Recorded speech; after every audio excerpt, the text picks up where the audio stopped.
first, what do you make of the president's comments last week and his plan for these imports? Well, I mean, we're losing 66 farms and ranches a day right now, which is just absolutely insane. And there's no way that you're going to incentivize any rancher to be able to, afford or even be able to retain their heifers by undercutting them. And then if there's that 25% that he's taking off of that, that's the consumers are not going to see that. They're going to see pennies, maybe, because it's all going to be captured by those big foreign packers and then the distributors and the retailers. It's just it's not doing anything but undercutting the American rancher. What would you make of the argument that the herd still needs to catch up with demand, and this is a temporary solution to get beef prices down across the board for a large population of Americans who can't go to the grocery store and afford that beef? I think the solution would be to cut exports by about 5% and then be able to keep our beef here in America and help us retain those cattle. So can you explain to us what the American Rancher Alliance is and what your goals are for your group? Yeah, so pretty much every time government gets involved with agriculture, ranchers get screwed. That's just how it works. And we formed a cooperative. It's a nationwide cooperative with hundreds of ranchers that have started with us from day one for the last 10 months. And we have independent American packers that they get hurt by the corporations just as much as the American ranchers do. Mm-hmm. And together, we formed an alliance, and where the American Rancher Alliance procures the cattle, we get the shackle space with the packers, and then we brokerage the beef to the retailers, because those grocery store shelves belong to the American producers, not these foreign corporations. And so you've talked about a plan. Yeah, let's talk about the meat packing, because that seems to be a huge issue with the way things cost here in America.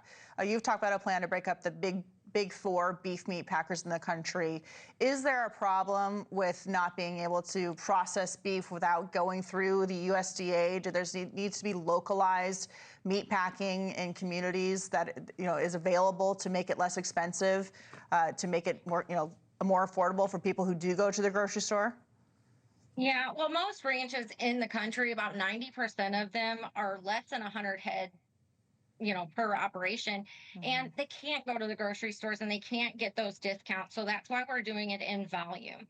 So we take them there, we get that volume, we work with those independent packers and secure that shackle space with them. And then we get them into the retail stores as a group, as a whole. So that brings that discount in, that volume discount. And then it's also going to bring sorry, my brain went dead. No, that's okay. No, it's a complicated issue. The market.